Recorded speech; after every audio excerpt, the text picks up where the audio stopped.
പ്രിയ വിദ്യാർത്ഥികൾക്ക് കെമിസ്ട്രിയുടെ പുതിയൊരു ക്ലാസ്സിലേക്ക് ഹാർദവമായ സ്വാഗതം നേരുന്നു. കഴിഞ്ഞ ക്ലാസ്സുകളിൽ എടുത്തതെല്ലാം അറിയാലോ, ഓർമ്മയുണ്ടാവുമായിരിക്കുമല്ലോ അല്ലേ?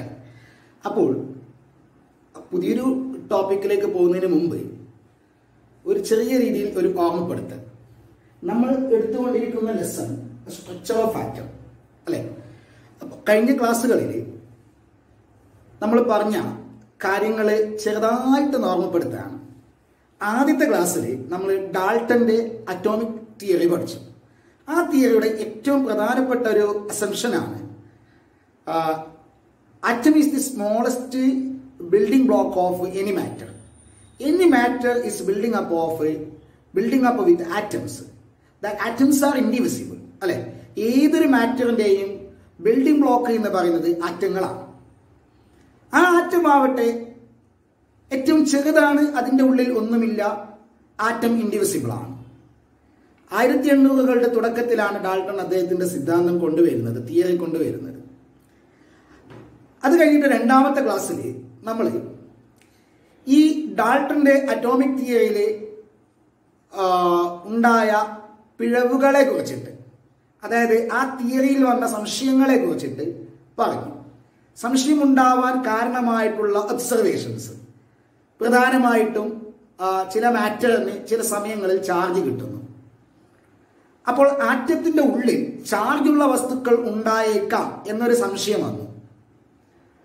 ആ സംശയം ബലപ്പെടാൻ കാരണമായിട്ടുള്ള ഒബ്സർവേഷൻസ്, അതിന്റെ കണ്ടെത്തലുകളിലേക്ക് നയിച്ച പ്രധാനപ്പെട്ട സയന്റിസ്റ്റുകളുടെ കണ്ടെത്തലുകൾ അല്ലെ? അതിൽ പ്രധാനപ്പെട്ട എമിനന്റ് സയന്റിസ്റ്റുകളായിട്ടുള്ള sir Humphry Davy, Michael Faraday, അത് കഴിഞ്ഞ ശേഷം Geissler, William Crookes, Julius Plucker, അവരൊക്കെ എന്തൊക്കെ സംഭാവനകളാണ് ആറ്റത്തിന്റെ ഉള്ളിലുള്ള പാർട്ടിക്കിൾസിനെ കണ്ടെത്തുന്നതിന് വേണ്ടിയിട്ട് ചെയ്തത് എന്നതിനെ കുറിച്ച് പഠിച്ചു. അപ്പോൾ ഒരു 5 മിനിറ്റ് നേരം ആ ഒരു കാര്യത്തിന്റെ ചെറിയൊരു ഷോർട്ട് ഞാൻ ബോർഡിൽ കാണിച്ചു തരാം. ഓക്കെ, അപ്പോൾ Julius Plucker and William Crook അല്ലെ? വില്യം ക്രൂക്ക് അദ്ദേഹമാണ് എന്ത് കണ്ടുപിടിച്ചത്? കാഥോഡ് റേസ് കണ്ടെത്തിയത്. William Crookes who discovered what? Cathode rays. Cathode റേസിനെ കുറിച്ച് ഓർമ്മയുണ്ടല്ലോ. ഏത്? ഡിസ്ചാർജ് ട്യൂബില് ഗ്യാസുകൾ എടുത്തിട്ട് അതിലെ കൂടി ഡിസ്ചാർജ് നടത്തുന്നു. ഡിസ്ചാർജ് എന്ന് വെച്ചാൽ എന്താ? കറന്റിന്റെ flow through the gas. Okay, അപ്പോ ഡിസ്കവേർഡ് കാഥോഡ് റേസ്. ആ cathode rays actually negative charge ഉള്ള റേസ് ആണ് എന്ന് അദ്ദേഹം കണ്ടെത്തി, വില്യം ക്രൂക്ക്. പക്ഷെ ആ നെഗറ്റീവ് ചാർജ് ഉള്ള റേസിൽ ഉള്ള പാർട്ടിക്കിൾ ആരാണ് എന്ന് പറയാൻ ഇദ്ദേഹത്തിനെ കൊണ്ട് സാധിച്ചില്ല. ഡിസ്ചാർജ് ട്യൂബ് എക്സ്പെരിമെന്റ് നടത്തിയപ്പോൾ അദ്ദേഹം എന്ത് കണ്ടുപിടിച്ചു? നെഗറ്റീവ് ചാർജ് ഉള്ള കാഥോഡ് റേസ് കണ്ടെത്തി. കാഥോഡ് റേസ് കണ്ടെത്തിയ കാഥോഡ് റേസിന് നെഗറ്റീവ് ചാർജ് ആണെന്ന് കണ്ടെത്തി. പക്ഷെ കാഥോഡ് റേസിന് കാരണമായ നെഗറ്റീവ് ചാർജുള്ള പാർട്ടിക്കിൾസ് ആരാണ് എന്ന് ഐഡന്റിഫൈ ചെയ്യാൻ ഇദ്ദേഹത്തിനെ കൊണ്ട് സാധിച്ചില്ല. പിന്നെ പോസിറ്റീവ് ചാർജുള്ള റേസും ഇതേപോലെ ഉണ്ട് എന്ന് കണ്ടെത്തിയ ആളാണ് ഗോൾഡ്സ്റ്റൈൻ അല്ലെ? Goldstein, mister Goldstein. അദ്ദേഹം കണ്ടെത്തിയ പോസിറ്റീവ് ചാർജുള്ള റേസിനെ പറഞ്ഞ പേരെന്താ? Anode rays. Discovered anode raise.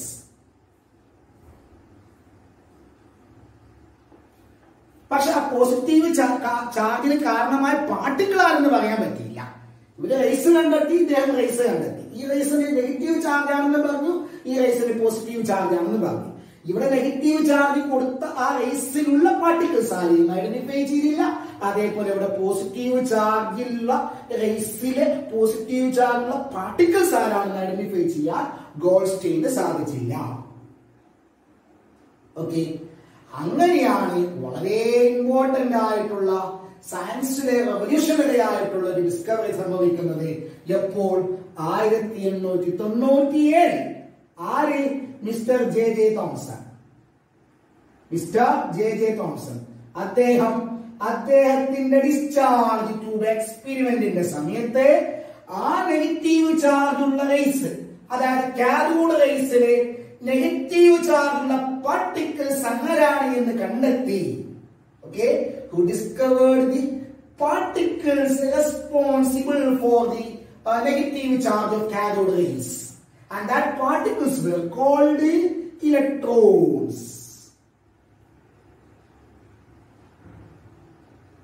Okay, discharge tube experiment എല്ലാം മനസ്സിലേക്ക് കൊണ്ടുവരണം അല്ലേ. ചെയ്യുന്ന സമയത്ത് നെഗറ്റീവ് ചാർജുള്ള റേസ് ഇങ്ങനെ പാസ് ചെയ്യുന്നു. ആ പാസ് ചെയ്യുന്ന നെഗറ്റീവ് ചാർജുള്ള റേസിലെ നെഗറ്റീവ് ചാർജുള്ള പാർട്ടിക്കിൾ അതാരാണ്? അത് ഇലക്ട്രോൺസ് ആണ്. അങ്ങനെ ആദ്യമായിട്ട് ആറ്റത്തിന്റെ ഉള്ളിലുള്ള പാർട്ടിക്കിളിനെ കണ്ടെത്തി. ആ പാർട്ടിക്കിളിന്റെ പേരാണ് ഇലക്ട്രോൺ. ആറ്റത്തിന്റെ ഉള്ളിലുള്ള പാർട്ടിക്കിൾസിന്റെ മൊത്തത്തിൽ പറഞ്ഞ പേരാണ് സബ് അറ്റോമിക് പാർട്ടിക്കിൾ. എന്നാണ് സബ് അറ്റോമിക് പാർട്ടിക്കിൾ. ആദ്യമായി കണ്ടെത്തിയ സബ് അറ്റോമിക് പാർട്ടിക്കിൾ ആണ് electron. And which is discovered by which were discovered by Mr. J.J. Thomson. എങ്ങനെ? ഡിസ്ചാർജ് ട്യൂബ് എക്സ്പെരിമെന്റ് വഴി അങ്ങനെ ഇലക്ട്രോൺസ് കണ്ടെത്തി. ആക്ച്വലി ശരിക്കും പറഞ്ഞാൽ കാഥോഡ് റേസ് കണ്ടെത്തിയത് ആരാണ്? വില്യം ക്രൂക്ക് ആണ്. ആ കാഥോഡ് റേസിലെ പാർട്ടിക്കിളിനെ പറയാൻ അദ്ദേഹത്തിന് പറ്റിയില്ല എന്ന് മാത്രം. ഇദ്ദേഹം ചെയ്ത അതേ പരിപാടി തന്നെയാണ്. പക്ഷെ ആ പാർട്ടിക്കിളിനെ കണ്ടെത്താൻ ഇദ്ദേഹത്തിന് സാധിച്ചു എന്നുള്ളതാണ്. ഓക്കെ, ഇനി ഇലക്ട്രോൺസിനെ കണ്ടെത്തിയിട്ട് അതിന്റെ കുറച്ച് പ്രത്യേകതകൾ ജെ.ജെ. തോംസൺ പറഞ്ഞ ഓർമ്മയില്ലേ? എന്താണ്? ഇലക്ട്രോൺസിന് നെഗറ്റീവ് ചാർജ് ആണുള്ളത്. ഇലക്ട്രോൺ ഹാസ് നെഗറ്റീവ് ചാർജ് അല്ലേ? ഇലക്ട്രോണിന് നെഗറ്റീവ് ചാർജ് ആണുള്ളത്. ഇനിയോ അതിന് മാസ് ഉണ്ട്. ഇലക്ട്രോണിന് മാസ് ഉണ്ട്. മാസ് ഉണ്ടെങ്കിൽ അതെന്താ ഇടാ? മാസ് ഉള്ളവരെന്താ പറയാ? Particle, matter. മാസ് ഉള്ള ഏതിനെയും മാറ്റർ എന്ന് പറയും. എന്ന് പറഞ്ഞ ഇലക്ട്രോൺ മാറ്റർ ആണ്. ഓക്കെ, അപ്പൊ ആറ്റത്തിന്റെ ഉള്ളിൽ നിന്നും വന്ന മാസ് ഉള്ള മാറ്റർ ആണ് ആര്? ഇലക്ട്രോൺ. മാസ് മാത്രമല്ല, അതിന് എന്തുകൂടിയുണ്ട്? It has energy. ഓക്കെ, ഇലക്ട്രോണിന് എനർജിയും ഉണ്ട്. നെക്സ്റ്റ് അടുത്തത് ഇലക്ട്രോണ് മാസ് ഉണ്ട് എന്ന് പറഞ്ഞാൽ മാസ് എത്രയാണ് എന്ന് പറഞ്ഞത് എത്രയാണെന്നറിയാമോ? ഇതിന്റെ മാസ് ഹൈഡ്രജൻ ആറ്റത്തിന്റെ മാസിന്റെ equal to 1/1837 mass of hydrogen atom. ഏറ്റവും ചെറിയ ആറ്റമാണ് ഹൈഡ്രജൻ ആറ്റം. അതിന്റെ 1837 ഒന്ന് മാത്രമാണ് ആരുടെ മാസ്? ഇലക്ട്രോണിന്റെ മാസ്. അപ്പൊ ഹൈഡ്രജൻ ആറ്റത്തിനേക്കാളും എത്രയോ ചെറുതാണ് ഇലക്ട്രോൺ എന്ന് പറയുന്നത്. ഓക്കെ, അടുത്തത് പിന്നെ അദ്ദേഹം കണ്ടെത്തിയ ഏറ്റവും പ്രധാനപ്പെട്ട കാര്യം എന്ന് അറിയാവോ? ഈ ഇലക്ട്രോൺ എന്നുള്ളത് ഏത് ആറ്റം എടുത്താലും അതിലെല്ലാത്തിലും ഇലക്ട്രോൺ ഉണ്ട്. എങ്ങനെ ചെയ്തത് ഓർമ്മയില്ലേ? ഡിസ്ചാർജ് ട്യൂബിന്റെ ഉള്ളിൽ ഡിഫറന്റ് ഗ്യാസുകൾ എടുത്തു, ഒരുപാട് ഗ്യാസുകൾ എടുത്തു. അതേപോലെ അപ്പുറത്തും ഇപ്പുറത്തുള്ള ഇലക്ട്രോണുകൾ മാറ്റി മാറ്റി പരീക്ഷിച്ചു. അപ്പോഴെല്ലാം കാഥോഡ് റേസ് ഉണ്ടാവുന്നുണ്ട്. മീനിങ് എന്താ? എല്ലാ മാറ്ററിലും ആരുണ്ട്? ഇലക്ട്രോൺ ഉണ്ട്. എല്ലാത്തിലും ഉള്ളവരെ പറഞ്ഞ പേരെന്താ? ഫണ്ടമെന്റൽ കോൺസ്റ്റിറ്റ്യുവന്റ്, അവിഭാജ്യ ഘടകം. എല്ലാത്തിന്റെയും ഏറ്റവും പ്രധാനപ്പെട്ടത് എല്ലാം ഉണ്ടാക്കിയിട്ടുള്ളത് ആറ്റങ്ങൾ കൊണ്ടാണ്. ആ ആറ്റങ്ങളിലെല്ലാം ഏറ്റവും ഫണ്ടമെന്റൽ ആയിട്ടുള്ള കോൺസ്റ്റിറ്റ്യുവന്റ് ആണ് ഇലക്ട്രോൺ. ഇലക്ട്രോൺ ഇല്ലാതെ ആറ്റം ഇല്ലാതെ അർത്ഥം. മാറ്റം ഉണ്ടാക്കിയിരിക്കുന്നത് ആറ്റം കൊണ്ടാണല്ലോ. ആ ആറ്റത്തിലെല്ലാം ഇലക്ട്രോൺ ഉണ്ട്. ആ ഇലക്ട്രോൺ ഇല്ലാത്ത ഒരാറ്റവും ഇല്ല. Okay, so the fundamental is the fundamental constituent of all matter. Fundamental constituent of all matter. എല്ലാത്തിലും ആരുണ്ട്? ഇലക്ട്രോൺ ഉണ്ട്. ഓക്കെ, നെക്സ്റ്റ് അടുത്തത് ഇതിന്റെ ഇത്രയും കണ്ടുപിടിച്ചതിന്റെ അടിസ്ഥാനത്തിലാണ്. ഇതൊക്കെ അദ്ദേഹത്തിന്റെ എക്സ്പെരിമെന്റ്സിൽ നിന്നും കിട്ടിയ ഇൻഫറൻസ് ആണ്. ഇതിന്റെ എല്ലാം അടിസ്ഥാനത്തിലാണ് അദ്ദേഹത്തിന്റെ പ്രശസ്തമായിട്ടുള്ള ആറ്റം മോഡൽ ഇൻട്രൊഡ്യൂസ് ചെയ്യുന്നത്. ആദ്യത്തെ ആറ്റം മോഡൽ അതാണ് ജെ.ജെ. Thomson atom model. ആ ആറ്റം മോഡലിന് പറഞ്ഞ പേരെന്താണ്? Plum pudding model. Introduce the first model of atom, which is called a plum pudding model. Plum pudding model of atom.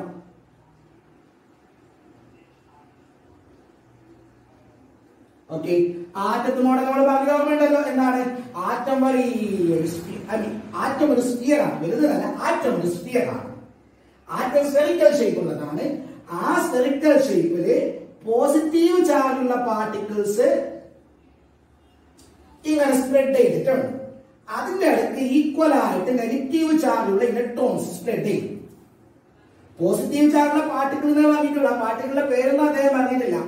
Okay, എത്ര positive charge ഉണ്ട് അത്ര തന്നെ negative ചാർജുകൾ അവിടെ എവിടെയായിട്ട് ആറ്റത്തിൽ സ്പ്രെഡ് ചെയ്തിട്ടുണ്ടാവും. ഓക്കെ, ഏതുപോലെ ഒരു വാട്ടർ മെലോണിലെ വിത്തുകൾ ഇടറിയതുപോലെ. അതുകൊണ്ട് തന്നെ അതിന് പറയുന്ന വേറെ പേരാണ് വാട്ടർ മെലോൺ മോഡൽ. ഓക്കെ, അപ്പൊ ഇതിന് ഒരുപാട് പ്രശ്നങ്ങൾ ഉണ്ടായിരുന്നു. അതുകൊണ്ട് തന്നെ ഇതെന്തായി വളരെ പെട്ടെന്ന് തന്നെ ഡിസ്കാർഡ് ചെയ്തു. ശരിക്കും ആറ്റം ഇങ്ങനെ അല്ല എന്ന് എല്ലാവർക്കും മനസ്സിലായി. അപ്പൊ ശരിക്കും എങ്ങനെയാണ് ആറ്റം? ജെ തോമസ് പറഞ്ഞതുപോലെയല്ല ആറ്റം. ആറ്റത്തിൽ പോസിറ്റീവ് ചാർജുള്ള പാർട്ടിക്കിൾ ഉണ്ട്, പേരറിയില്ല. നെഗറ്റീവ് ചാർജുള്ള ഇലക്ട്രോൺസ് ഉണ്ട്. ഈ പോസിറ്റീവ് ചാർജിനെയും നെഗറ്റീവ് ചാർജിനെയും എങ്ങനെയാണ് ആറ്റത്തിന്റെ ഉള്ളിൽ ഡിസ്ട്രിബ്യൂട്ട് ചെയ്തിട്ടുള്ളത് എന്നറിഞ്ഞാൽ ആറ്റത്തിന്റെ സ്ട്രക്ചറാണ്. അപ്പൊ അത് എങ്ങനെയാണ് എന്ന് ജെ തോമസ് പറഞ്ഞത് തെറ്റാണ്, ഇതൊരു ശരിയായ രീതിയല്ല എന്നെല്ലാവർക്കും മനസ്സിലായി. കാരണം എന്താണ്? പോസിറ്റീവ് ചാർജ് നെഗറ്റീവ് ചാർജ് ഇങ്ങനെ സ്പ്രെഡ് ചെയ്ത് കഴിഞ്ഞാൽ എന്താവും? അവർ അട്രാക്ട് ചെയ്തിട്ട് എന്താ പറയാ, കൂടിച്ചേരും. ഓക്കെ, അങ്ങനെ സംഭവിക്കുന്നില്ല. ഓക്കെ, അപ്പൊ എങ്ങനെയാണ് ശരിക്കും ആറ്റത്തിന്റെ മോഡൽ? ഇത് ആദ്യമായിട്ട് സാറ്റിസ്ഫാക്ടറി ആയിട്ടുള്ള ആറ്റം മോഡൽ ആദ്യമായിട്ട് ഇൻട്രൊഡ്യൂസ് ചെയ്ത ആളാണ് ഏണസ്റ്റ് റൂദർഫോർഡ്.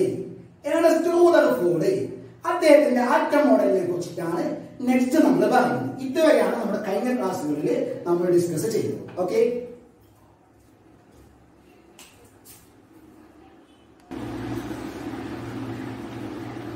ഇനി നമ്മൾ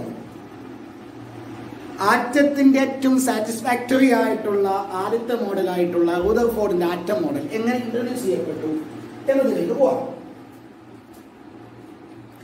അപ്പോൾ റൂദർഫോർഡ് അദ്ദേഹത്തിന്റെ ആറ്റം മോഡൽ എക്സ്പ്ലെയിൻ ചെയ്യാൻ വേണ്ടിയിട്ട് ഒരു എക്സ്പെരിമെന്റ് ചെയ്തു.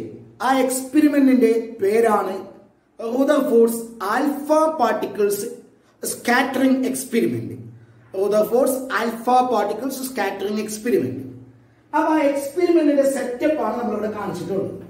ഓക്കെ, നമ്മൾ പറയാൻ പോകുന്നത് ഇങ്ങനെയാണ്. എന്താണ് അദ്ദേഹം ചെയ്തത്, അതിൽ അദ്ദേഹത്തിന് കണ്ട ഒബ്സർവേഷൻസ് എന്തൊക്കെയാണ്, അതിൽ നിന്ന് അദ്ദേഹം എത്തിച്ചേർന്ന ഇൻഫറൻസ് എന്താണ്, അതിൽ നിന്ന് അദ്ദേഹം എങ്ങനെയാണ് ആറ്റം മോഡൽ ഇൻട്രൊഡ്യൂസ് ചെയ്തത്. 4 കാര്യങ്ങൾ: എക്സ്പെരിമെന്റൽ സെറ്റപ്പ്, ഒബ്സർവേഷൻ, അതിൽ നിന്നും കിട്ടിയ ഇൻഫറൻസ്, അതിൽ നിന്നും എങ്ങനെയാണ് ആറ്റം മോഡൽ ഉണ്ടാക്കിയത്. ഓക്കെ, അപ്പൊ ഇതാണ് എക്സ്പെരിമെന്റൽ സെറ്റപ്പ്. ഇതിലുള്ളത് ഇതൊരു ലെഡ് ബ്ലോക്കാണ്, ലെഡ് കൊണ്ടുണ്ടാക്കിയ ബ്ലോക്ക്.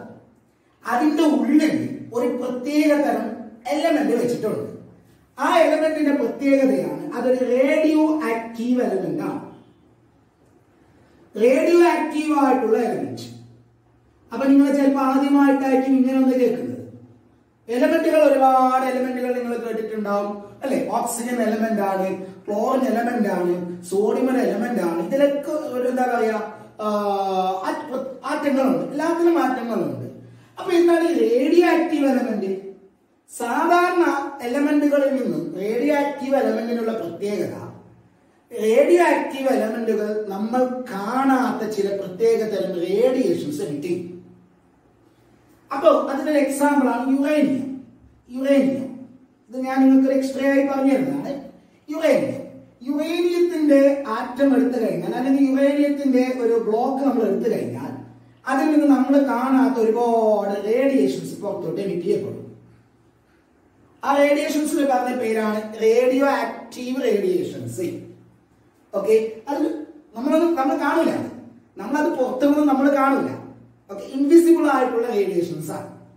ആ റേഡിയേഷൻസിൽ പെട്ട ഒരു പ്രത്യേക തരം റേഡിയേഷൻ ആണ് റേഡിയോ ആക്റ്റീവ് എലമെന്റുകൾ എമിറ്റ് ചെയ്യുന്ന പ്രത്യേകതരം റേഡിയേഷൻ ആണ് ആൽഫ റേഡിയേഷൻ.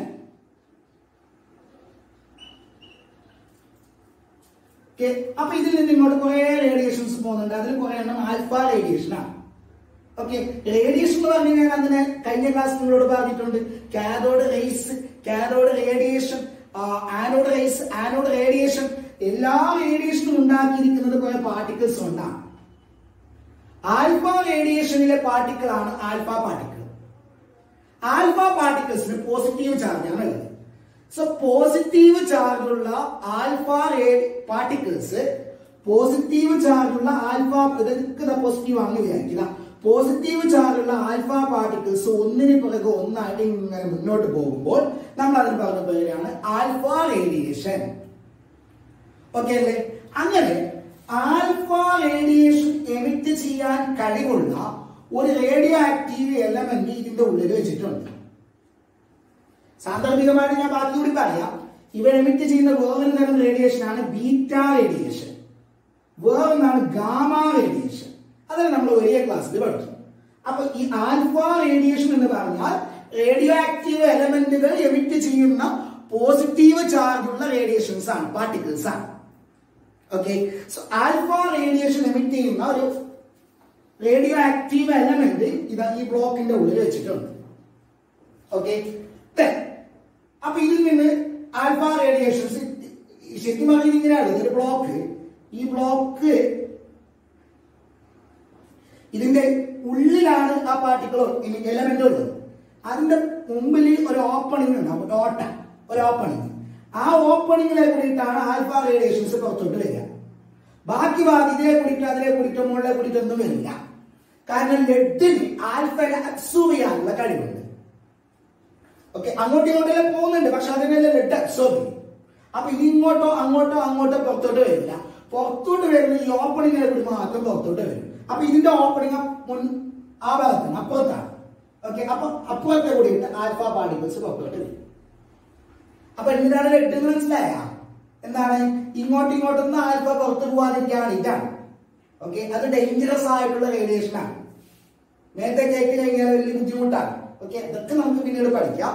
ഇങ്ങനെ ബാക്കി എന്താണുള്ളത്? അപ്പൊ ഇത് ലെഡ് ബ്ലോക്കിന്റെ ഉള്ളിൽ റേഡിയോ ആക്റ്റീവ് എലമെന്റ്, അതിന്റെ മുമ്പിൽ എന്താണുള്ളത്? ഓപ്പണിംഗ് ഉണ്ട്. ആ ഓപ്പണിംഗിനെ കുറിച്ച് എന്ത് വരും? ആൽഫ റേഡിയേഷൻസ് വരും. ആൽഫ എന്താണ്? പോസിറ്റീവ് ചാർജുള്ള പാർട്ടിക്കിൾ ആണ്. ഇതിന്റെ മുമ്പിൽ ഒരു സർക്കുലാർ ഷേപ്പിൽ വെച്ചിട്ടുള്ള ഒരു സാധനം കണ്ടോ? അതിങ്ങനെയാണ് വെച്ചിട്ടുള്ളത്. ഇതിങ്ങനെയാണ് വെച്ചിട്ടുള്ളത്. ഇങ്ങനെ സർക്കുലാർ ഷേപ്പിൽ വെച്ചിട്ടാണ്. അതൊരു പ്ലേറ്റ് ആണ്. ആ പ്ലേറ്റിന്റെ പേരാണ് photographic plate. Photographic plate. Okay, ഈ ഫോട്ടോഗ്രാഫിക് പ്ലേറ്റിന്റെ പ്രത്യേകത, നമ്മൾ കാണാത്ത ചില പ്രത്യേക റേഡിയേഷൻസ് ഫോട്ടോഗ്രാഫിക് പ്ലേറ്റിൽ വന്നിട്ട് ഇടിക്കുമ്പോൾ അവിടെ തിളക്കം കാണാൻ പറ്റും. ഞാൻ കാണാത്ത ആരെങ്കിലും ഇതിനെ കൂടി വരുന്നുണ്ടെങ്കിൽ അത് വന്നിട്ട് ഇവിടെ ഫോട്ടോഗ്രാഫിക് പ്ലേറ്റിൽ ഇടിച്ചു എന്ന് വിചാരിക്കും. അപ്പൊ അവിടെ ഒരു ഇല്യൂമിനേഷൻ, ഒരു തിളക്കം, ഒരു ബ്രൈറ്റ്നസ് കാണാൻ പറ്റും, അല്ലെങ്കിൽ ഒരു സ്പോട്ട് കാണാൻ പറ്റും. ഓക്കെ അല്ലേ? അപ്പൊ ഇതാണ് ഫോട്ടോഗ്രാഫിക് പ്ലേറ്റിന്റെ പ്രത്യേകത. സോ ഫോട്ടോഗ്രാഫിക് പ്ലേറ്റ് സർക്കുലർ ഷേപ്പിൽ ഇങ്ങനെ വെച്ചിട്ടുണ്ട്. ഇപ്പൊ രണ്ടാമത്തെ ഭാഗം ക്ലിയർ ആയല്ലോ. ഇനി അതിന്റെ നടുവിലായിട്ട് നിങ്ങളൊരു ചെറിയൊരു എന്താ പറയാ പ്ലേറ്റ് കണ്ടാൽ അതിന്റെ പേരാണ് gold foil. Gold foil, gold foil, സ്വർണ്ണ തകിട്. വളരെ നേർത്തൊരു ഫോയിലാണ്, കട്ടിയില്ല, വളരെ തിന്നായിട്ടുള്ള, വെരി തിന്നായിട്ടുള്ള ഒരു ഗോൾഡ് ഫോയിലാണ് ഇവിടെ വെച്ചിട്ടുള്ളത്. സോ ഇത്രയാണ് എക്സ്പെരിമെന്റൽ സെറ്റപ്പ്. ഒന്നുകൂടി, ഇതാണ് ഫോട്ടോഗ്രാഫിക് പ്ലേറ്റ്.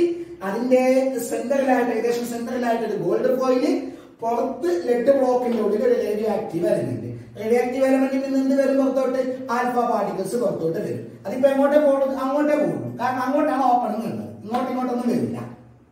ഓക്കെ അല്ലേ? ഇങ്ങനെ വെച്ച് കഴിഞ്ഞപ്പോൾ അദ്ദേഹം കണ്ട ഒബ്സർവേഷൻ ആണ് ഞാൻ നെക്സ്റ്റ് പറയുന്നത്. So these are the experimental setup. Next, ഈ എക്സ്പെരിമെന്റൽ സെറ്റപ്പ് ചെയ്തിട്ട് എക്സ്പെരിമെന്റ് നടത്തിയപ്പോൾ അദ്ദേഹം കണ്ട ഒബ്സർവേഷൻസ് ആണ് പറയുന്നത്. എന്തൊക്കെയാണെന്ന് അറിയാവോ? ഇങ്ങനെ ചെയ്തപ്പോൾ ഇതാ ഇവിടെ ഈ ഓപ്പണിങ്ങിന് നേരെ മുമ്പിൽ ഗോൾഡ് ഫോയിലിന്റെ അപ്പുറത്ത് കുറേ സ്പോട്ടുകളാണ്.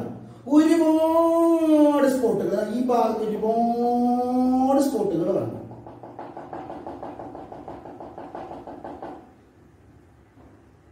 അവിടെ നോൺ സ്പോട്ടുകൾ കുറച്ച് അപ്പുറത്തായിട്ട് ഇതിനേക്കാൾ കുറച്ച് കുറവ് സ്പോട്ടുകൾ ഈ ഭാഗത്ത്, കുറച്ച് ഈ ഭാഗത്തായിട്ട് 1, 2, 3 കുറച്ച് വളരെ കുറച്ച് സ്പോട്ടുകൾ ഈ ഭാഗത്ത് കാണും. ഓക്കെ, അതിന്റെ അർത്ഥം എന്താ? ഇവിടെ ആരെല്ലോ വന്നിട്ട് ഇടിക്കുന്നുണ്ട്, അതുകൊണ്ടാണ് അവിടെ സ്പോട്ട് കാണുന്നത്. ഇവിടെയും ഇടിക്കുന്നുണ്ട്, ഇവിടെ ഇടിക്കുന്നുണ്ട്. കമ്പയർ ചെയ്ത് ഇവിടെ ഇടിക്കുന്നവരുടെ എണ്ണം ഒരുപാട് കൂടുതലാണ്, ഇവിടെ ഇടിക്കുന്നവരുടെ എണ്ണം കുറവാണ്, വളരെ കുറവാണ് ഇവിടെ വന്നിട്ട് ഇടിക്കുന്നവരുടെ എണ്ണം. ആരാ ഇടിക്കുന്നുണ്ടാവുക? ഇവിടെ നമ്മൾ കാണാത്ത ആൾക്കാരാണ്. ആരാണ് നമ്മൾ കാണാത്ത ആരാ ഇവിടെ നിന്ന് എഡിറ്റ് ചെയ്യുന്നുള്ളത്? ആൽഫ റേഡിയേഷൻ അല്ലെ? അപ്പൊ ഇവിടെ നിന്ന് ആൽഫ എല്ലാവരും ശ്രദ്ധിക്കണേ, ആൽഫ റേഡിയേഷൻസ് ഇതിലെവിടെ ഇങ്ങനെ വരിക, ഒന്നല്ല 100 കണക്കിന് ആൽഫ റേഡിയേഷൻസ് ഇങ്ങനെ വരികയാണ്.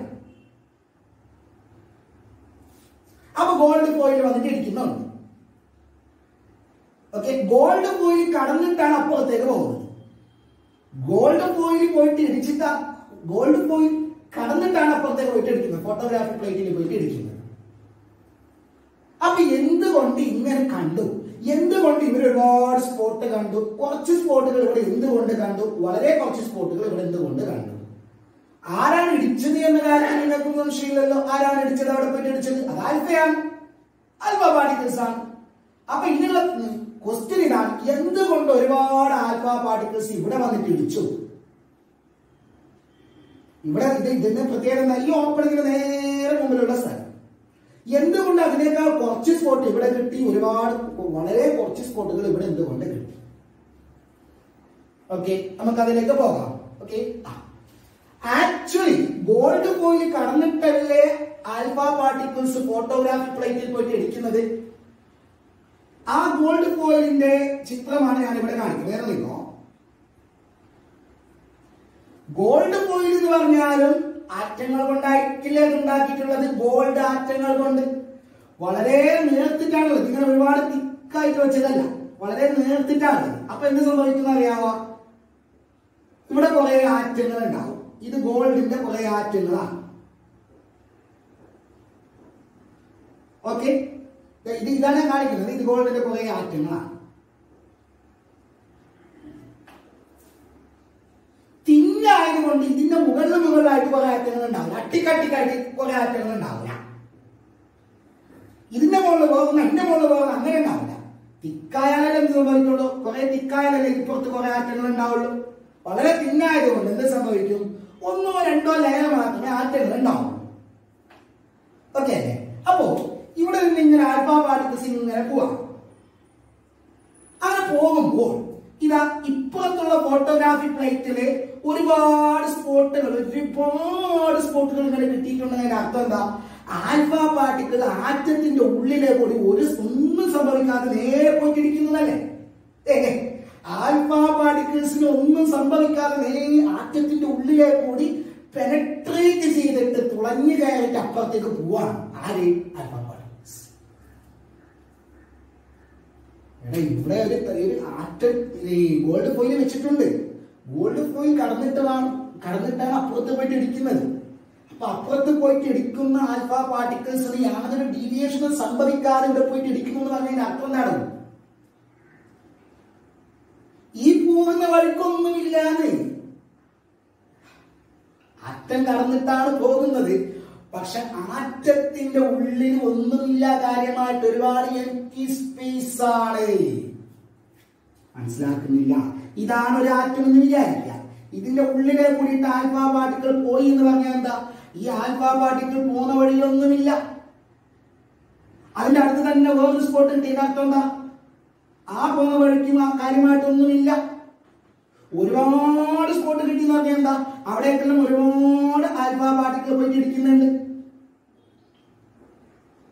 സ്ട്രൈറ്റ് ലൈനിൽ പോയിട്ട് ഇരിക്കുന്നുണ്ട്. മീനിങ് എന്താ?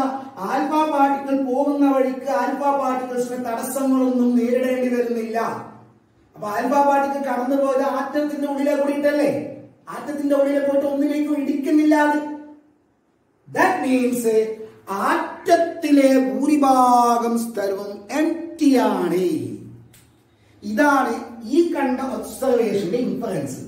എന്തുകൊണ്ട് പിന്നെ കൂടുതൽ ആൽഫ പാർട്ടിക്കിൾസിനും ഡീവിയേഷൻ സംഭവിച്ചില്ല?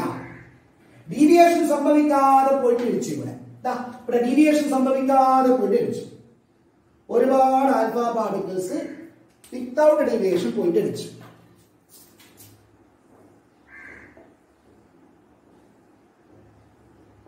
എന്തുകൊണ്ട് ഇടിച്ചു? അത് കടന്നു പോകുന്ന ആറ്റത്തില് സ്പേസ് ഉണ്ട്. ഓക്കെ, എന്ന് വെച്ചാൽ അവിടെ ഫുൾ എംപ്റ്റി ആണ്. ഓക്കെ, അപ്പൊ നമുക്ക് അതൊരു ടേബിൾ ആയിട്ട് എഴുതാം. അദ്ദേഹം കണ്ട ഒബ്സർവേഷനും അതിൽ നിന്ന് കിട്ടുന്ന inference. Observation and inference.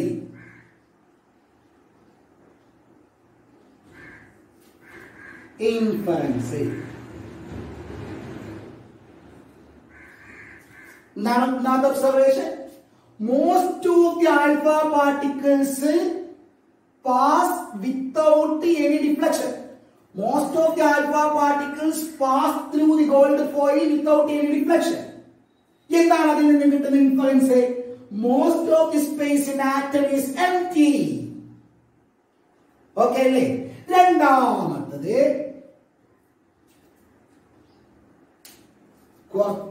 Spot ഇവിടെ കാണില്ലേ? അതിന്റെ അർത്ഥം എന്താ?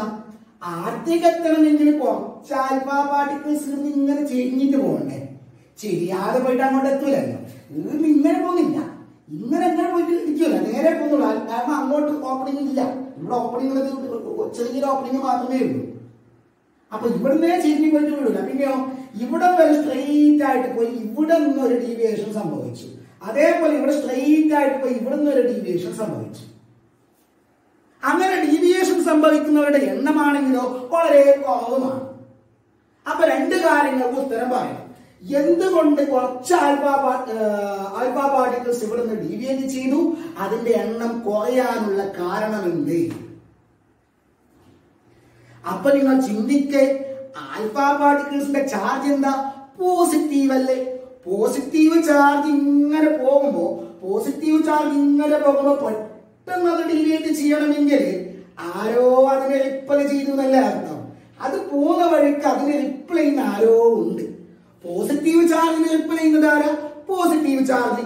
അതായത് ആൽഫ പാർട്ടിക്കിൾസ് ഇങ്ങനെ പോകുമ്പോൾ അതിന്റെ വഴിക്ക് എവിടെയോ പോസിറ്റീവ് ചാർജ് ഉള്ള ആരോ ഉണ്ട്. എവിടെ വെച്ചിട്ടാ ഡീവിയേഷൻ സംഭവിച്ചത്? ഫോയിലിന്റെ ഉള്ളിൽ വെച്ചിട്ടല്ലേ? അപ്പൊ ഫോയിലിന്റെ ഉള്ളിലാണ് പോസിറ്റീവ് ചാർജ് ഉള്ള ആളുള്ളത്. ഫോയിലിന്റെ ഉള്ളിൽ ആരാളുള്ളത്? ആറ്റമല്ലേ ഉള്ളത്. അപ്പോൾ ആ ആറ്റത്തിന്റെ ഉള്ളില് പോസിറ്റീവ് ചാർജ് ഉള്ള ആരോ ഉണ്ട്.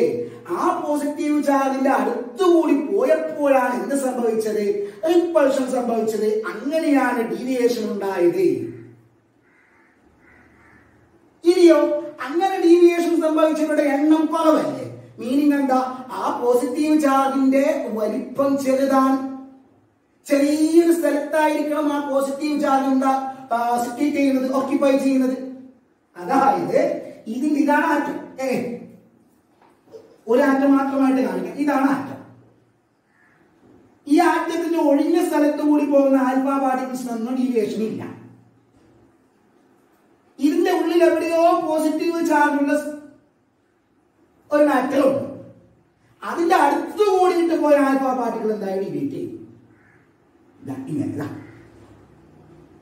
അതിന്റെ ദൂരത്തുകൂടി പോകുന്നവർക്കൊന്നും ഡീവിയേഷൻ ഇല്ല. ഇത് നോക്ക്, ഇങ്ങനെ ഡീവിയേറ്റ് ചെയ്തവരുടെ എണ്ണം വളരെ കുറവല്ലേ? മീനിങ് എന്താ? ഇത് വളരെ ചെറുതാണ്. ഈ പോസിറ്റീവ് ചാർജ് ആറ്റത്തിന്റെ ഭൂരിഭാഗം സ്ഥലത്തും ഉണ്ടായിരുന്നു. എന്ത് സംഭവിക്കായിരുന്നു? ഒരുപാട് പേർക്ക് ഡീവിയേഷൻ സംഭവിക്കായിരുന്നു. അങ്ങനെ സംഭവിച്ചില്ല. പകരം ഡീവിയേറ്റ് ചെയ്തവർ വളരെ കുറവാണ്, ഡീവിയേഷൻ സംഭവിക്കാത്തവർ കൂടുതലാണ്. മീനിങ് ഡീവിയേഷന് കാരണമായിട്ടുള്ള ആറ്റത്തിന്റെ ഉള്ളിലുള്ള പോസിറ്റീവ് ചാർജ് ഒക്യുപ്പൈ ചെയ്യുന്നത് ആറ്റത്തിന്റെ വളരെ ചെറിയ സ്ഥലത്താണ്. അപ്പൊ അത് ക്ലിയർ ആയി. അപ്പൊ രണ്ടാമത്തെ ഒബ്സർവേഷൻ എന്താ? Some of the alpha particles deflected through a small angle, ചെറിയൊരു ആംഗിൾ ഡിഫ്ലക്ഷൻ സംഭവിച്ചു. മീനിങ് എന്താണ്? അതിന്റെ ഇൻഫറൻസ് എന്താണ്? പോസിറ്റീവ് ചാർജുള്ള ആൽഫ പാർട്ടിക്കിൾസിനാണ് ഡിഫ്ലക്ഷൻ സംഭവിച്ചത്. അങ്ങനെ സംഭവിച്ചിട്ടുണ്ടെങ്കിൽ ആ ആൽഫ പാർട്ടിക്കിള് പോകുന്ന വഴിക്കരികിൽ എവിടെയോ പോസിറ്റീവ് ചാർജുള്ള മാറ്റർ ആറ്റത്തിന്റെ ഉള്ളിലുണ്ട്. ഡീവിയേഷൻ സംഭവിച്ചവരുടെ എണ്ണം വളരെ ചെറുതായതുകൊണ്ട് ആ പോസിറ്റീവ് ചാർജുള്ള മാറ്റർ ഒക്യുപ്പൈ ചെയ്യുന്നത് വളരെ ചെറിയ സ്ഥലത്താണ്. ഇനി അടുത്തത് മൂന്നാമത്തത്, കുറച്ച് സ്പോട്ട് ഉള്ളതാണെങ്കിൽ അതിന്റെ അർത്ഥം എന്തായിരിക്കും? പോസിറ്റീവ് ആൽഫ പാർട്ടിക്കിൾസ് ഇങ്ങനെ പോകുമ്പോൾ ഇവിടെ സ്പോട്ട് കാണണമെങ്കിൽ തട്ടിട്ട് ഇങ്ങനെ വരണേ, അതായത് വലിയ ആംഗിൾ ഡിഫ്ലക്ഷൻ സംഭവിക്കണം. അതെന്താ അങ്ങനെ സംഭവിച്ചെന്ന് അറിയാവോ? ഇതാണ് നമ്മുടെ ആറ്റം. ആ ആറ്റത്തിന്റെ പോസിറ്റീവ് ചാർജുള്ള മാറ്റർ ഇവിടെ ആണെന്ന് വിചാരിക്കാം. അതിന്റെ നേരെ വന്ന ആളെന്തായെന്ന് അറിയാവോ? Head to head collision. അതുമായിട്ട് ഡയറക്റ്റ് കൊളീഷൻ സംഭവിക്കുമ്പോൾ പോസിറ്റീവ് എന്താ റിപ്പൽ ചെയ്യുന്ന ഇങ്ങനെ ലാർജ് ആംഗിൾ ഡിഫ്ലക്ഷൻ സംഭവിക്കും. അടുത്തുകൂടി പോകുമ്പോഴോ ചെറിയ ആംഗിൾ ഡിഫ്ലക്ഷൻ സംഭവിക്കുള്ളൂ. ഡയറക്റ്റ് പോയിട്ട് കൊളൈഡ് ചെയ്യുമ്പോൾ നല്ലോണം റിപ്പൽഷൻ ഉണ്ടാവും, വലിയ ആംഗിൾ ഇങ്ങനെ റീബൗൺസ് ചെയ്യണം, ഇങ്ങനെ റീബൗൺസ് ചെയ്യും. അതിൽ നിന്ന് ഒന്നുകൂടി മനസ്സിലായി, വളരെ കുറച്ച് ആൾക്കാരല്ലേ ഇങ്ങനെ ഇവിടെ സ്പോട്ടായിട്ട് കാണുന്നുള്ളൂ, അല്ലെങ്കിൽ എന്താ വളരെ കുറച്ച് ആൾക്കാരെ ഡീവിയേറ്റ് ചെയ്യുന്നുള്ളൂ, ഹെഡ് ടു ഹെഡ് കൊളീഷനിലേക്ക് വരുന്നുള്ളൂ. നൂറുകണക്കിന് ആൽഫ പാർട്ടിക്കിൾസ് പോകുമ്പോൾ വളരെ കുറച്ച് ആൾക്കാർ മാത്രം ഇവിടെ ഹെഡ് ടു ഹെഡ് കൊളീഷൻ നടക്കുന്നു എങ്കിൽ ആ പോസിറ്റീവ് ചാർജ് ഉള്ളത് വളരെ ചെറിയ സ്ഥലത്താണെന്ന് അർത്ഥം. ഇത്രയാണ് അദ്ദേഹം കണ്ട ഒബ്സർവേഷനും അതിൽ നിന്നും കിട്ടുന്ന ഇൻഫറൻസും. ഒന്നുകൂടി നോക്ക് മക്കളെ, ഒരുപാട് ആൽഫ പാർട്ടിക്കിൾസ് ഡിഫ്ലക്ഷൻ ഒന്നും കൂടാതെ ഗോൾഡ് ഫോയിൽ കടന്ന് അപ്പുറത്തേക്ക് എത്തി. മീനിങ് ഗോൾഡ് ഫോയിലുള്ള ആറ്റങ്ങളിൽ ഒരുപാട് എംപ്റ്റി സ്പേസുകൾ ഉണ്ട്. ആറ്റത്തിന്റെ ഭൂരിഭാഗവും ഒഴിഞ്ഞ സ്ഥലങ്ങളാണ്. കുറച്ച് ആൽഫ പാർട്ടിക്കിൾസ് ചെറിയ ആംഗിൾ ഡീവിയേഷന് വിധേയമായി. പോസിറ്റീവ് ചാർജുള്ള ആൽഫ പാർട്ടിക്കിൾസിനെ ഡീവിയേറ്റ് ചെയ്യിപ്പിക്കണമെങ്കിൽ ആൽഫ പാർട്ടിക്കിൾസ് പോകുന്ന വഴിയിൽ എവിടെയോ എന്തുണ്ട്? പോസിറ്റീവ് ചാർജുള്ള ഒരു മാറ്റർ ഉണ്ട്. ആ പിന്നെ ഡിഫ്ലക്ട് ചെയ്തവരുടെ എണ്ണം കുറവായതുകൊണ്ട് പോസിറ്റീവ് ചാർജുള്ള മാറ്റർ ചെറിയ സ്ഥലത്താണ് ഒക്യുപ്പൈ ചെയ്യുന്നത് എന്ന് മനസ്സിലാക്കാം.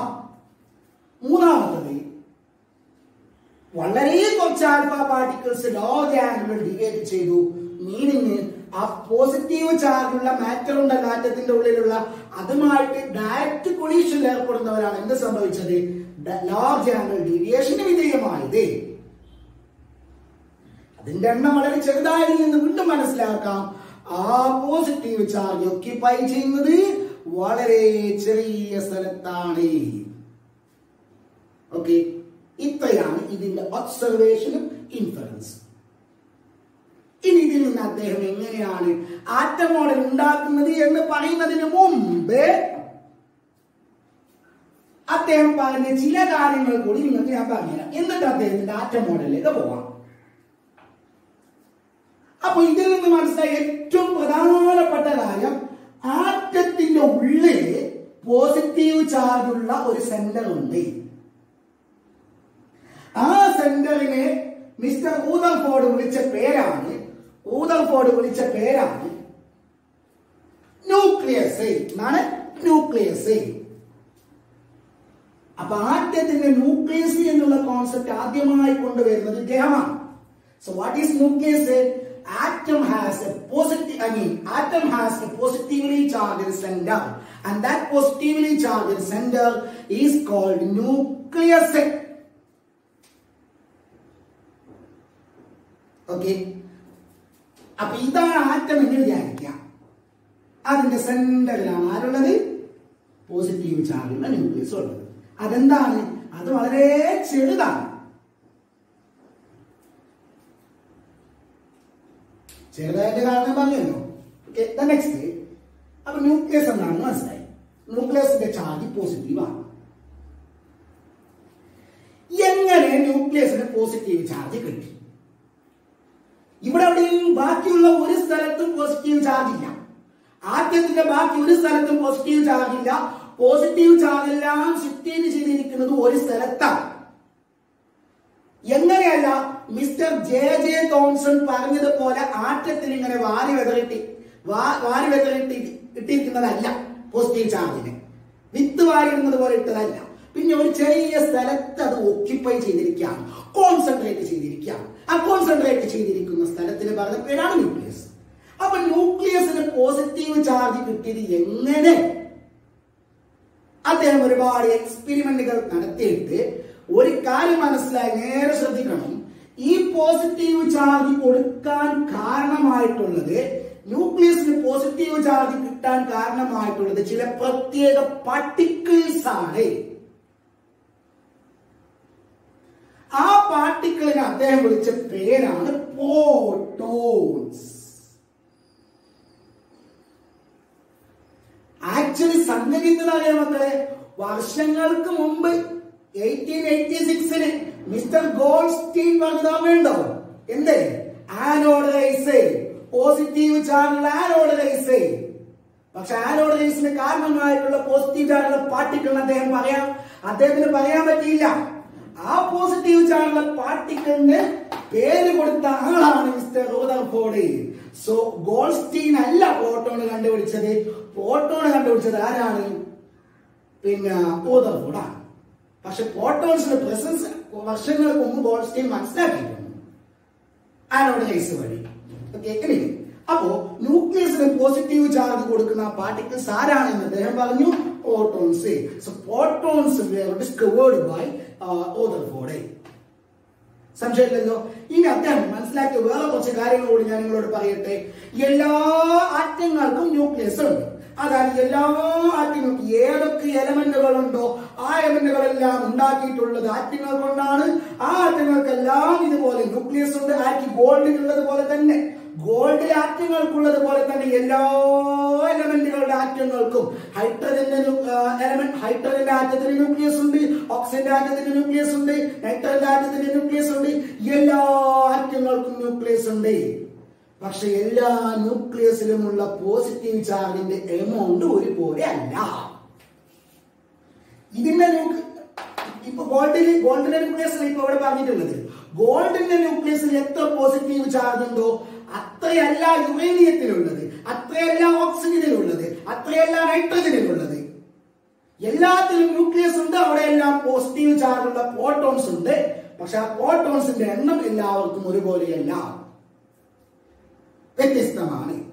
ഏറ്റവും കുറവ് പ്രോട്ടോൺ ഉള്ളത് എവിടെയെന്ന് അറിയാവോ? അത് ഹൈഡ്രജൻ ആറ്റത്തിനായിരിക്കും. അത് എത്ര അറിയാവോ?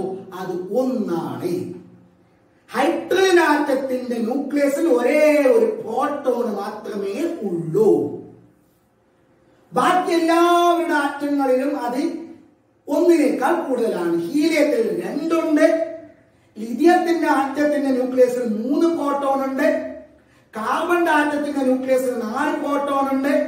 കേൾക്കുന്നുണ്ടോ?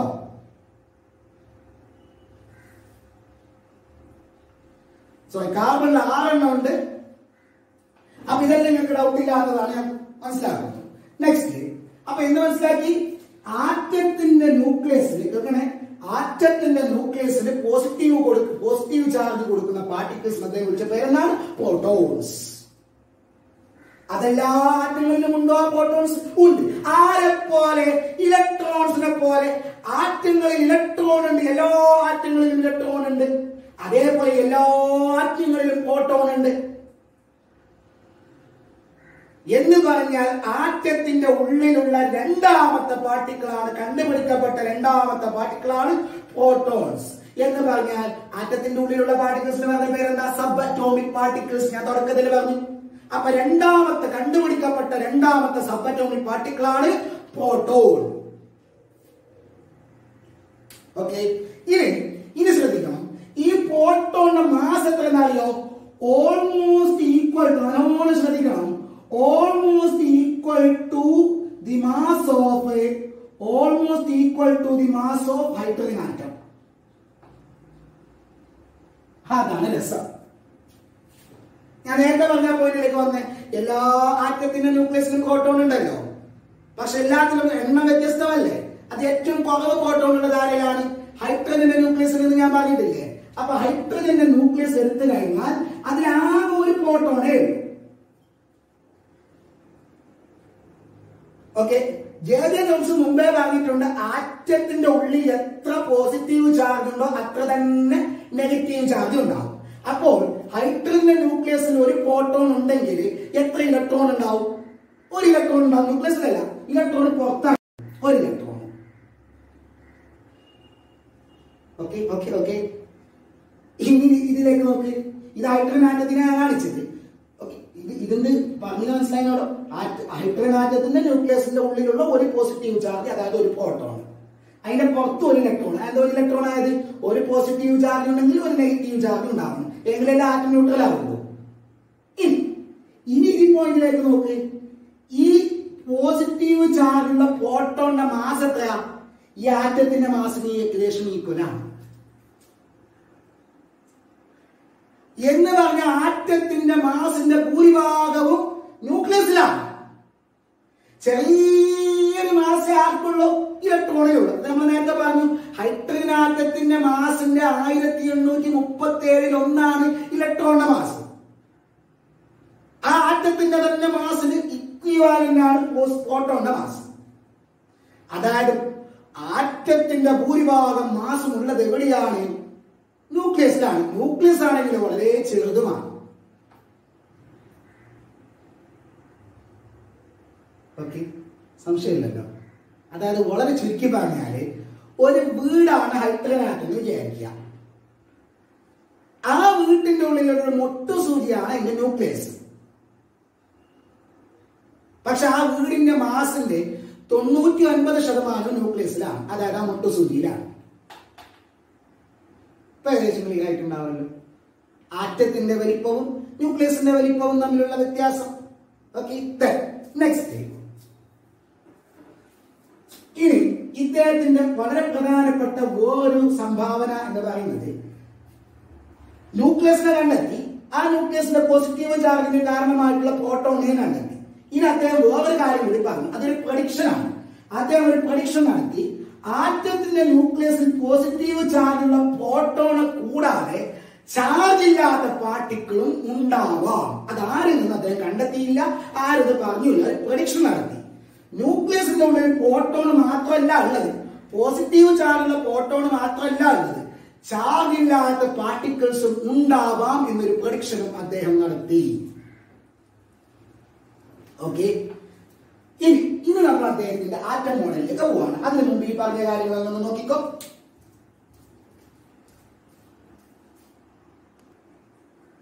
ഇത്രയും പറഞ്ഞതിൽ നിന്ന് നെക്സ്റ്റ് നമ്മൾ ഇനി എന്താ പറയാൻ പോകുന്നത്? അദ്ദേഹത്തിന്റെ atom model, Rutherford's atom model. Atom മോഡലിന്റെ പ്രധാനപ്പെട്ട പോസ്റ്റുലേറ്റുകളാണ്, അദ്ദേഹം ഇൻട്രൊഡ്യൂസ് ചെയ്ത ആറ്റം മോഡലിന്റെ പ്രത്യേകതകളാണ് നമ്മൾ പറയാൻ പോകുന്നത്. ഒന്നാമത്, atom has a centre. Every atom has a centre. ഏതാറ്റം എടുത്തു കഴിഞ്ഞാലും അതിനൊരു സെന്റർ ഉണ്ട്, has a centre, and which is called nucleus. എന്നാണ് called nucleus. nucleus.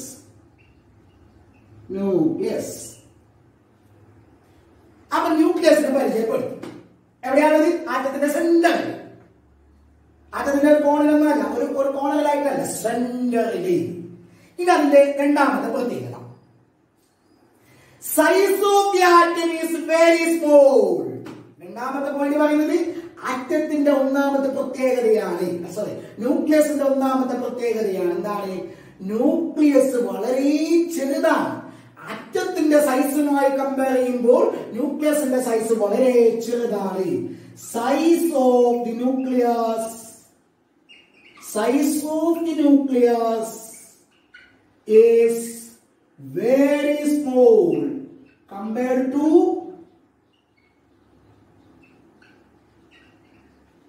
compared to the size of atom. ഞാൻ നേരത്തെ പറഞ്ഞില്ലേ? ഓക്കെ, അതായത് ഒരു എക്സാമ്പിൾ കൂടി പറയാം. ന്യൂക്ലിയസ് ഒരു ക്രിക്കറ്റ് ബോൾ ആണെന്ന് വിചാരിക്കാം.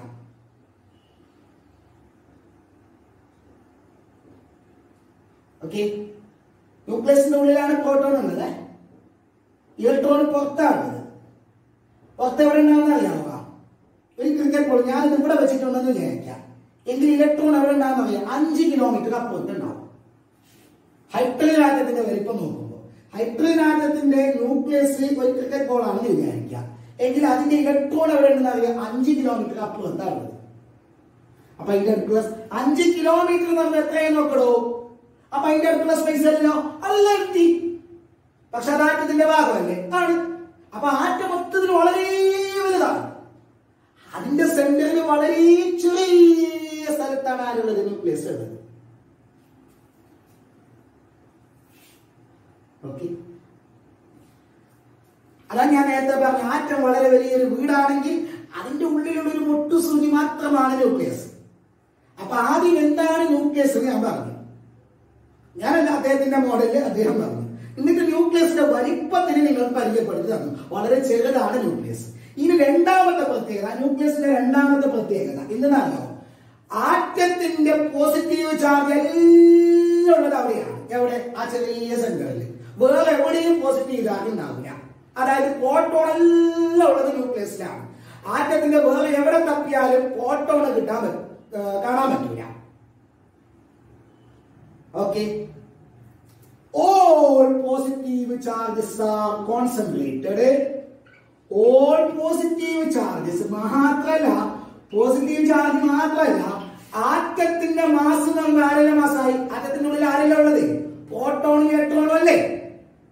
അല്ലടോ, പ്രോട്ടോൺ ഉള്ളത് എവിടെയാണ്? ന്യൂക്ലിയസിൽ. എന്നിട്ട് പറയുന്നു ആറ്റത്തിന്റെ മാസിന്റെ 99% ന്യൂക്ലിയസിലാണ്. അതായത് ഇലക്ട്രോണിന്റെ മാസ് വളരെ ചെറുതാണ്. മാസ് വളരെ കുറവുള്ള ഇലക്ട്രോൺ ന്യൂക്ലിയസിന്റെ പുറത്ത്. എല്ലാ മാസിന്റെ ഭൂരിഭാഗവും ന്യൂക്ലിയസിലാണ്. അത് പ്രോട്ടോണിന്റെ മാസാണ്. Okay, all positive charges and almost all mass of atom is concentrated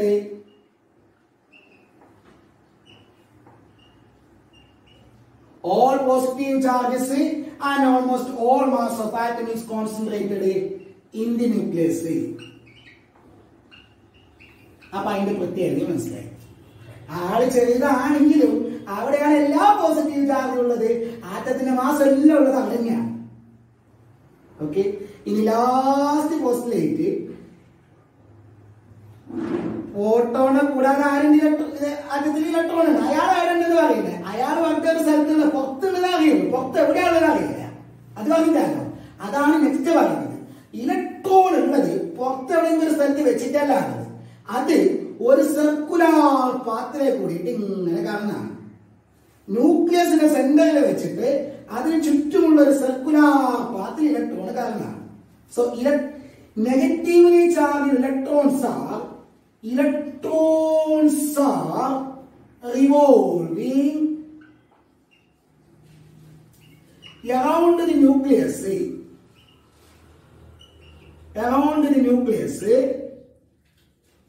in a circular path.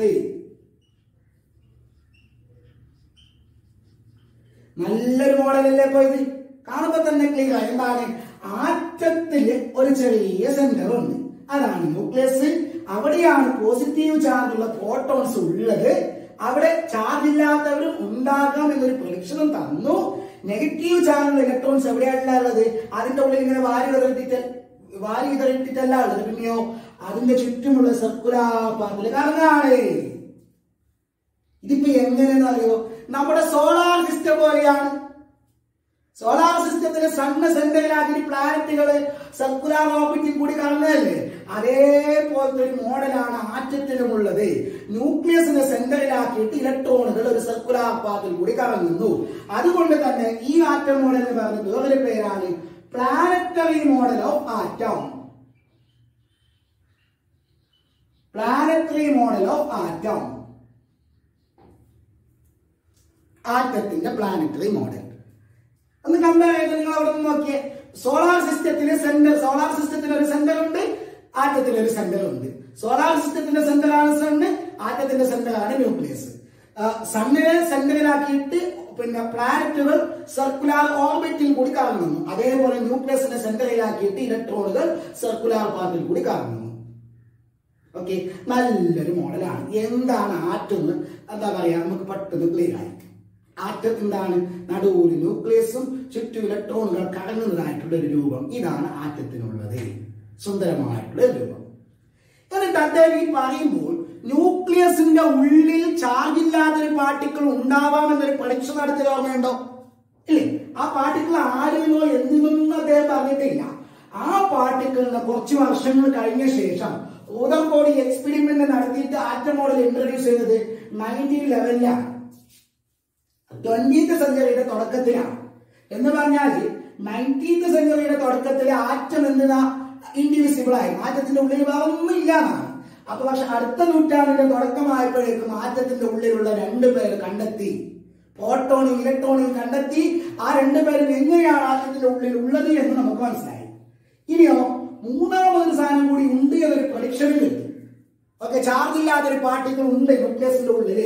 ആ പാർട്ടിക്കിളിനെ 1932 മിസ്റ്റർ ജെയിംസ് ചാഡ്വിക്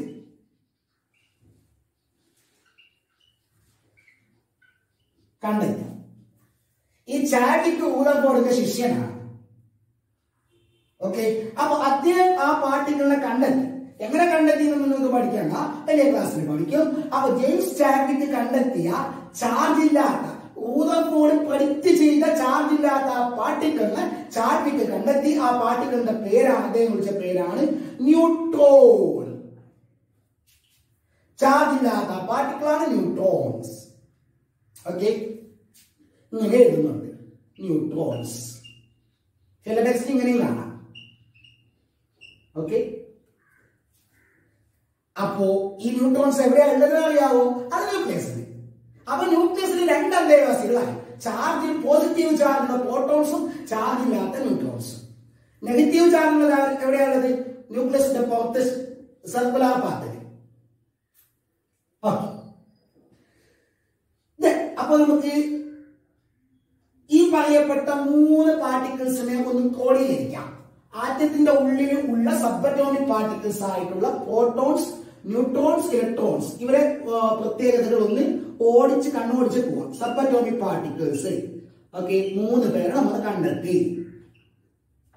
ആദ്യം കണ്ടെത്തിയത് ഇലക്ട്രോണിനെ, അല്ലെ? ആദ്യം കണ്ടെത്തിയത് ഇലക്ട്രോൺ. പിന്നെ ആരാ കണ്ടെത്തിയത്? പ്രോട്ടോൺ. പിന്നെ ആരാ കണ്ടെത്തിയത്? ന്യൂട്രോൺ. ഈ ഓരോന്നിന്റെ പ്രത്യേകത നോക്കാം. ആരായിട്ട് ഇത് കണ്ടെത്തിയത്? ജെ തോംസൺ, അല്ലെ? Discovered by J Thomson. Discovered by J Thomson. Discovered by, ഇവിടെയോ ഡിസ്കവേർഡ് ബൈ, അറിയോ? Rutherford. And here discovered by Chadwick, James Chadwick. Actually, ഇതിന്റെ പ്രസൻസ് പ്രെഡിക്റ്റ് ചെയ്തതാരാ? Julius Plucker. Okay, William Crookes. ഇതിന്റെ പ്രസൻസ് പ്രെഡിക്റ്റ് ചെയ്തതാരാ? Goldstein. ഇതിന്റെ presence predict ചെയ്തതാരാ? Rutherford. Okay, next. ഇനി ഇതിന്റെ പ്രത്യേകത, ഇതിന്റെ നെഗറ്റീവ് ചാർജ് ആണ്. നെഗറ്റീവ് ചാർജുള്ള പാർട്ടിക്കിൾ ആണ്. ഇതോ പോസിറ്റീവ് ചാർജുള്ള പാർട്ടിക്കിൾ ആണ്.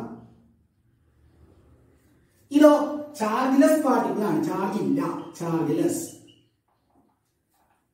ഇയോ അടുത്തത്, ഇതിന്റെ മാസ് എത്ര? 1/1837. വളരെ ചെറുത്, അത്ര മതി, വളരെ ചെറുത്. Mass is very less, very small mass, very small mass, ചെറിയ മാസ്. ഓക്കെ, ഇതിന്റെ മാസോ approximately equal to the mass of hydrogen atom. Approximately equal to the mass of hydrogen atom. അതേ മാസാണ് ന്യൂട്രോണും ഉള്ളത്. പ്രോട്ടോണിന്റെ മാസും ന്യൂട്രോണിന്റെ മാസും ഏകദേശം ഈക്വൽ ആണ്. ഓക്കെ, അപ്പൊ മാസ് മനസ്സിലായി. ഇനി എവിടെയാണുള്ളത്? ഇത് ന്യൂക്ലിയസിന്റെ പുറത്ത്, outside the nucleus, inside the nucleus, inside the nucleus. അപ്പൊ ആറ്റത്തിന്റെ ഉള്ളില് ഈ പറയപ്പെട്ട സബറ്റോമിക് പാർട്ടിക്കിൾസ് എവിടെയൊക്കെയാണ് ഉള്ളത് മനസ്സിലായി, അവരുടെ മാസ് മനസ്സിലായി, അവരുടെ ചാർജ് മനസ്സിലായി. അപ്പൊ ആറ്റം മൊത്തത്തിൽ എങ്ങനെയെന്ന് മനസ്സിലായി. ഓക്കെ, അപ്പൊ വളരെ അക്സെപ്റ്റബിൾ ആയിട്ടുള്ള ഒരുപാട് കാലം സ്വീകാര്യോഗ്യമായിട്ടുള്ളൊരു ആറ്റം മോഡലായിരുന്നു റൂദർഫോർഡിന്റെ ആറ്റം മോഡൽ. പക്ഷേ പിൽക്കാലത്ത് കൊണ്ടുവന്ന വളരെ ഇമ്പോർട്ടന്റ് ആയിട്ടുള്ള സയൻസിലെ പ്രധാനപ്പെട്ട ഒരു തിയറി എക്സ്പ്ലെയിൻ ചെയ്യാൻ വേണ്ടിയിട്ട് റൂദർഫോർഡിന്റെ ആറ്റം മോഡലിന് പറ്റിയില്ല. അതുകൊണ്ട് തന്നെ ആ ആറ്റം മോഡൽ പിൽക്കാലത്ത് ഡിസ്കാർഡ് ചെയ്യപ്പെട്ടു. അപ്പൊ റൂദർഫോർഡിന് എക്സ്പ്ലെയിൻ ചെയ്യാൻ പറ്റാത്ത ആ തിയറി എന്തിനറിയാവുക? എന്തുകൊണ്ട് റൂദർഫോർഡിന്റെ ആറ്റം മോഡൽ ഡിസ്കാർഡ് ചെയ്യപ്പെട്ടു, അല്ലെങ്കിൽ what is the demerit of this Rutherford's atom model എന്തെന്ന് പറഞ്ഞാൽ പിൽക്കാലത്ത് വന്നൊരു തിയറിയാണ്. പിൽക്കാലത്ത് എന്നല്ല, ശരിക്കും പറഞ്ഞാല് അത് 1890s വന്ന തിയറിയാണ്. ആ തിയറിയുടെ പേരാണ് ഇലക്ട്രോമാഗ്നറ്റിക് തിയറി. Electromagnetic theory.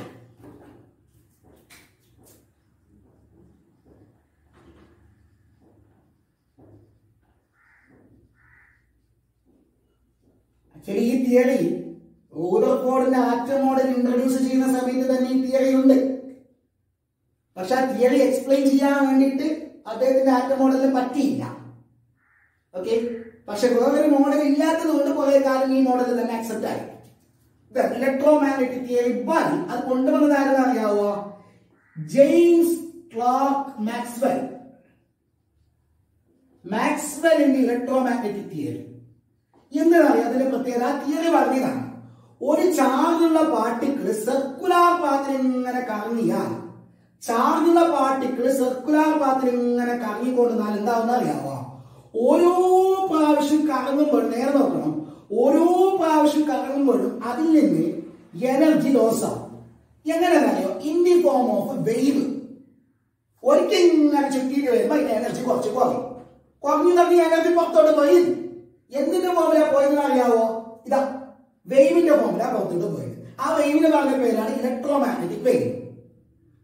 അങ്ങനെയാണെങ്കിൽ ഒരു പ്രാവശ്യം ചുറ്റിയിട്ട് വരുമ്പോഴേക്ക് ഈ ചാർജിന്റെ എനർജി കുറഞ്ഞാൽ പിന്നെ അതേ പാത്തിൽ കണ്ടിന്യൂ ചെയ്യാൻ പറ്റില്ല.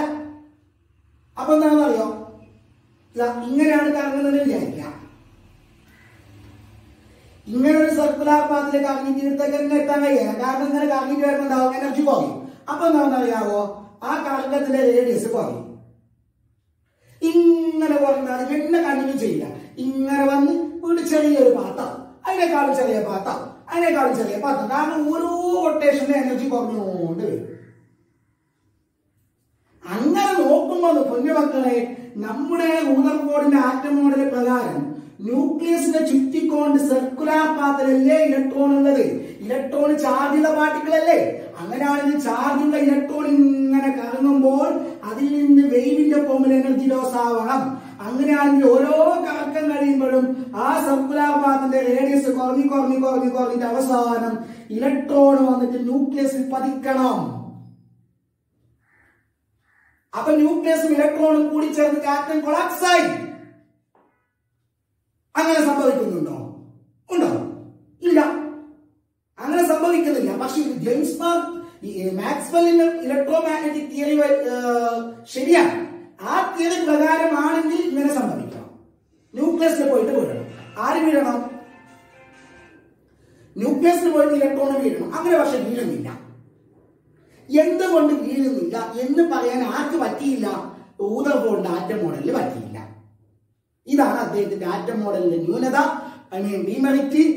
ആ ഡീമെറിറ്റ് ഇല്ലാതാക്കിക്കൊണ്ട് അതിനൊരു നല്ലൊരു എക്സ്പ്ലനേഷൻ നടത്തിക്കൊണ്ട് പുതിയൊരു ആറ്റം മോഡൽ ഇൻട്രൊഡ്യൂസ് ചെയ്ത ആളാണ് മിസ്റ്റർ നീൽസ് ബോർ.